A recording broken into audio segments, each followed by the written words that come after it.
Hello everyone. Today I want to share with you a running journal I made for my dear daughter-in-law. It's sort of a smash and stash book, and I have to say this is the first of this kind of junk journal that I've made. I went out searching for running journals on the internet and only found one that was handmade, and that was not all technical. I've since lost track of the site, so I'm sorry I can't guide you there. For this journal, I made it with 2 signatures with lots of room. I did a few pre-printed words for the cover and the back. And then I used lots of washi tape. I did leave space between the 2 signatures so that when she gets done stuffing her race paraphernalia in it, it'll be quite thick. I was thinking of also putting some additional cotton twine with it so she could bind it shut if she wanted to. I had a couple other elements that had her name on it, so I took those off. I don't want to attach them until I get ready to mail it. There was a ticket here with her name. And then I had cotton letters that spelled out her name. I'm going to hang off here. The cover, front and back, were made with craft paper that I'd wadded up, smoothed out, inked, and then covered with, would you believe, crystal lacquer. Now I need to buy more crystal lacquer, that is. I sewed 18 pockets, and that was interesting on my little mini craft sewing machine. Thank goodness it has a pedal, because I had several different dyed papers with coffee, and I inserted some paper with lines, which were from a very old planner, and that I had stuffed in the top of my closet. Ironically, the individual paper says down on the bottom, Day Runner, at each page. I couldn't stand the blank pages, so I did go a little bit crazy with the washi tape. I have to say, it's probably the most eclectic thing I've ever made. So let's just go through it real quickly. I love this bright flower. I thought the orange would go okay.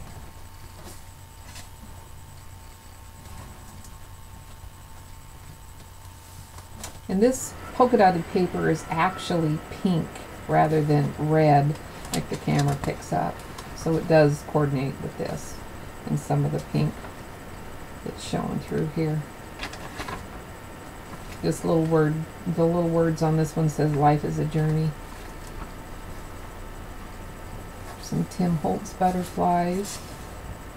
More of the lined paper. This is some paper I had on a roll in a big can. It had the swirly stuff on one side and the cool dragonflies on the other. More washi. More butterflies. This paper, I ripped it in half, and half of it I dyed in coffee and the other half I dyed in blueberry juice. More washi, more stitching. Washi, this is a thin piece of really cool little diamonds. More of the aged. I had to put the butterflies down there. There's a pocket there. More washi. This paper turned out, it was teal, and it turned out a little bit more on the green side to the naked eye. The camera makes it look more blue now, but this does pretty much match, even though the camera doesn't quite give it the same tone. More washi. Another dragonfly. This paper I had on a roll, and it was pretty cool. I thought it would go good in this journal because it's actually a mermaid.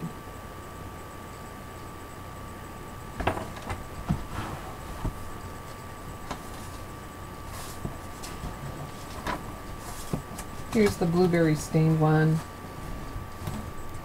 It looks, oh, more blue than it does purple. It looks green on the screen. It looks more purple on the screen there. More washi. This paper's brown. We've got the Tim Holtz butterflies on it. Looks black and white on the camera. More washi. There's another pocket. Again, this is bright pink, not red. And it does kind of match the bright pink here. This is a light pink and black stripe. And here's Take Note and Remember. More of the washi, and this is on the back side of that mermaid paper. I did sew it to some craft paper to make it just a little bit tougher, but I like the leopard. Leopards are fast. And then pink. I like the little tiny green flowers in that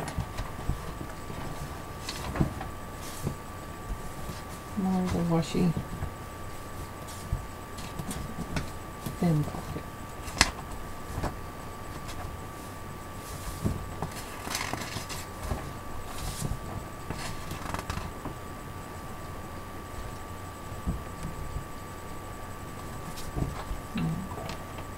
More of the teal kind of paper.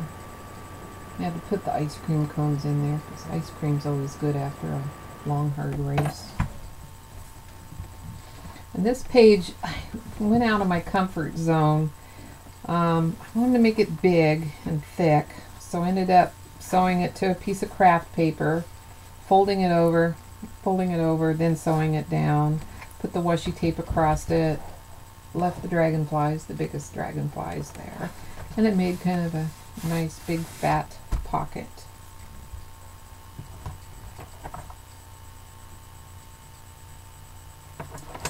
And now I'll show you the little goodies I made to go with it for her to add where she likes.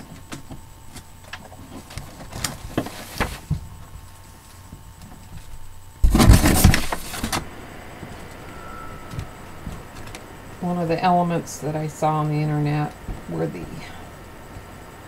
little ticket things you can write out what you ate, or she can put pictures in there. It says race day fuel. So I have tomatoes and eggplants and carrots, pears. I thought those were nifty. And I put the little tape on the double-sided tape on them so she could stick them where she wanted to. I didn't like the format of the race journals, so I just kind of came up with my own. Date, the name of the run, the time, how I felt at the end, scenery, and setting. And all these are edged with, first I sprayed them with a little bit of light blue spray mist that I'd put together to try to make them look like it had raindrops, but that wasn't enough. I had to kind of go crazy with the edging. So then I made a bunch of brown and, I should say, craft and beige tags, and I did edge them with brown, pink, and teal, and I added a little bit of craft medium.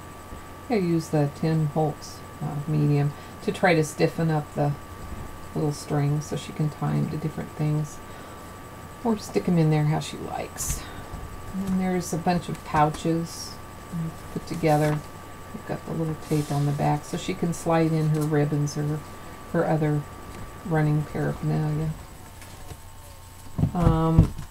I threw in a bunch of ruler numbers. Going the distance was kind of a thought that I had. I'm going to put a little post-it in there with it when I mail it. And the last thing that I searched far and wide for were some running stickers. And I actually found some stickers, but no stamps, no little running people or anything. I didn't even have that in my stash, huge stash of stamps. I didn't have any runners. But these were pretty cool with the 5K, 10K. I think she'll enjoy picking and sticking those where she wants.